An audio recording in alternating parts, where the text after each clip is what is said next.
ನೀವು ಇಲ್ಲೆಲ್ಲ ಮಾತಾಡ್ತಿದೀವಿ ಅಂದ್ರೆ ನಮ್ ನಿಜವಾಗೂ ಪ್ರಾಮಾಣಿಕವಾಗಿ ಹೇಳೋದಾದ್ರೆ ಅದು ಎಚ್ ಆಂಜನೇಯ ಸಾಹೇಬರು ಮತ್ತೆ ಸಿದ್ದರಾಮಯ್ಯ ಸಾಹೇಬರು ಇಂದ ನಾವು ಇವತ್ತೆಲ್ಲ ಸೇರೋದಕ್ಕೆ ಒಂದು ಹೋರಾಟ ಮಾಡೋದಕ್ಕೆ ನಮಗೆ ಶಕ್ತಿದಾಯಕರಾಗಿದ್ದಾರೆ.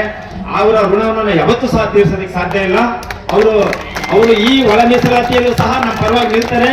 ಸಿದ್ದರಾಮಯ್ಯ ಸಾಹೇಬರು ಯಾವುದೇ ಕಾರಣಕ್ಕೂ ನಮ್ಮ ಸಮುದಾಯಗಳನ್ನ ಎಂತ ರಾಜಕೀಯ ಒತ್ತಡ ಇದ್ರು ಅವ್ರು ನಿಭಾಯಿಸಂತ ಗಣ್ಯತೆಯ ಒಂದು ಚಾಕಚಕ್ಯತೆ ಉಳ್ಳಂತ ಸಾಮಾಜಿಕ ಅಧಿಕಾರರು.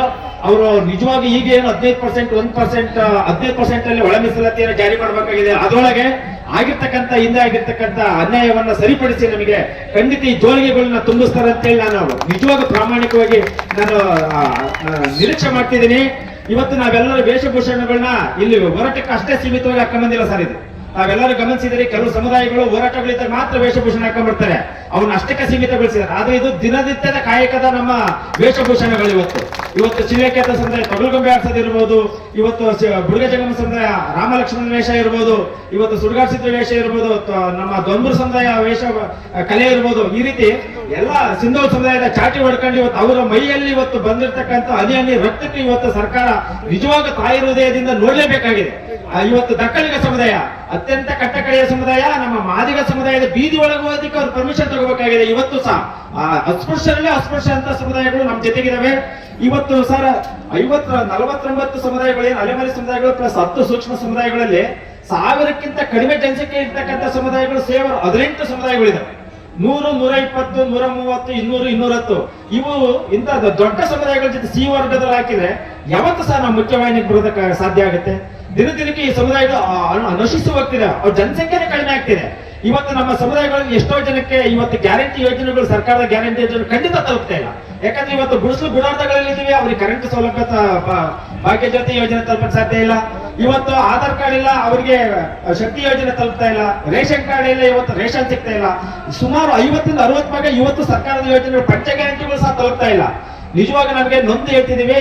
ಈ ದಿನ ನಮಗೆ ಏನಾದ್ರು ಮೀಸಲಾತಿ ಕೊಡದೇನೆ ನಮಗೆ ಪ್ಯಾಕೇಜ್ ಏನಾದ್ರು ಕೊಟ್ಟು ಸಮಾಧಾನಗೊಳಿಸೋದಾದ್ರೆ ಪಂಚ ಗ್ಯಾರಂಟಿಗಳನ್ನ ವಾಪಸ್ ತಗೊಳ್ಳಿ, ನಾವು ಇನ್ನು ಬಾಯ್ ಕಟ್ ಮಾಡ್ತೀವಿ. ಅಲೆಮಾರಿಗಳು ಇಷ್ಟೇನು ಸೊಪ್ಪು ಸೇನೆ ಭಿಕ್ಷಾಟನೆ ಮಾಡ್ಕೊಂಡು ಹೆಂಗೆ ಬದುಕಿದೀವಿ.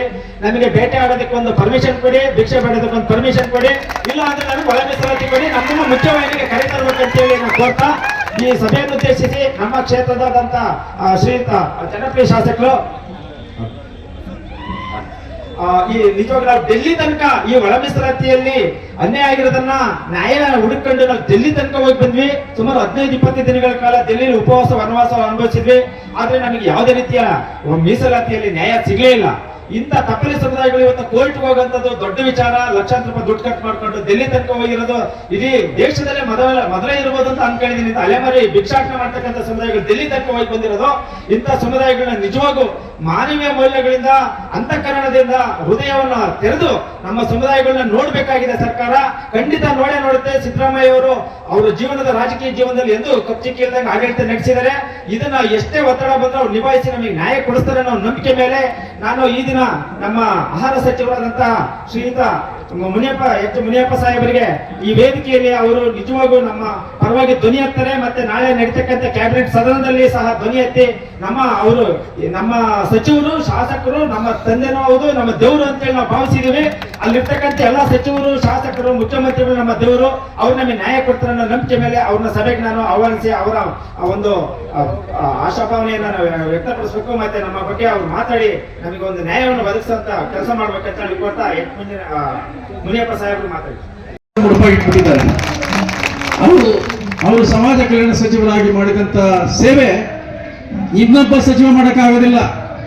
ಸಮಾಜ ಕಲ್ಯಾಣ ಸಚಿವ ಅಂದ್ರೆ ಹೆಂಗಿರ್ಬೇಕು ಅಂದ್ರೆ ಆಂಜನೇಯನಿರ್ಬೇಕು ಅನ್ನುವಂತ ಹೆಸರು ಬದುಕಿದ್ದಾರೆ. ಅದಕ್ಕೋಸ್ಕರ ಇವತ್ತು ಅವ್ರು ಸೋಲಾಗಿದೆ.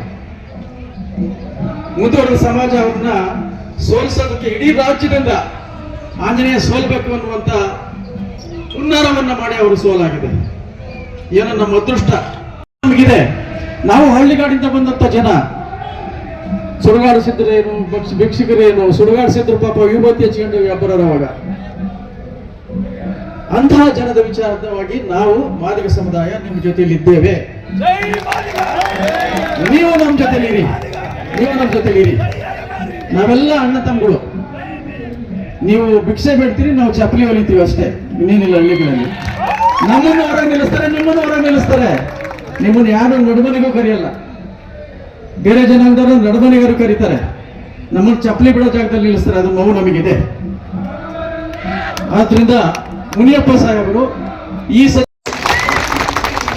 ನಾನು ಇನ್ನೂ ಒಂದು ಸಜೆಷನ್ ಕೊಡ್ಲಿಕ್ಕೆ ಇಚ್ಛೆ ಪಡ್ತೀನಿ.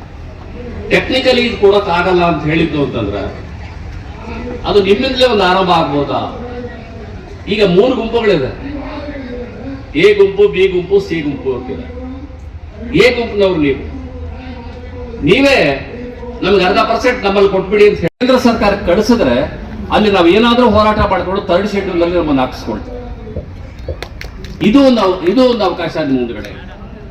ಈ 3 ಅವಕಾಶಗಳನ್ನ ನೀವು ಪರಿಗಣಿಸಬೇಕು ಅಂತ ನಾನಿಲ್ಲಿ ಅವ್ರನ್ನ ಅತ್ಯಂತ ಕಳಕಳಿಯಿಂದ ನಾನು ವಿನಂತಿಸ್ತಾ ಇದ್ದೀನಿ. ಯಾಕಂದ್ರೆ 3 ಜನ ಬಹಳ ಆಪ್ತರಷ್ಟೇ ಅಲ್ಲ, ಅವರು ಬಹಳ ಆತ್ಮೀಯರು ಮತ್ತು ಹೃದಯದಿಂದ ಅವರು ಎಲ್ಲವನ್ನೂ ಕೂಡ ಪ್ರಯತ್ನಿಸುವಂಥವ್ರು, ಬೆದಲಿನಿಂದ ಅಲ್ಲ ಹೃದಯದಿಂದ ಮಾಡುವಂಥವ್ರು. ಅವ್ರಿಗೆ ಯಾವುದೇ ನೋವು ಗೊತ್ತಿದೆ, ಯಾಕಂದ್ರೆ ಆ ನೋವನ್ನ ಇವರು ಅನುಭವಿಸಿ ಆ ದಾರಿಯಲ್ಲೇ ಬಂದವರು, ಆದ್ರಿಂದ ನಿಮ್ಮ ನೋವು ಅವ್ರಿಗೂ ಗೊತ್ತಿದೆ. ಹಾಗಾಗಿ ನಿಮ್ಮನ್ನ ನಾನು ರಿಕ್ವೆಸ್ಟ್ ಮಾಡ್ಕೊಳ್ತಾ ಇದ್ದೀನಿ, ಇದ್ರಲ್ಲಿ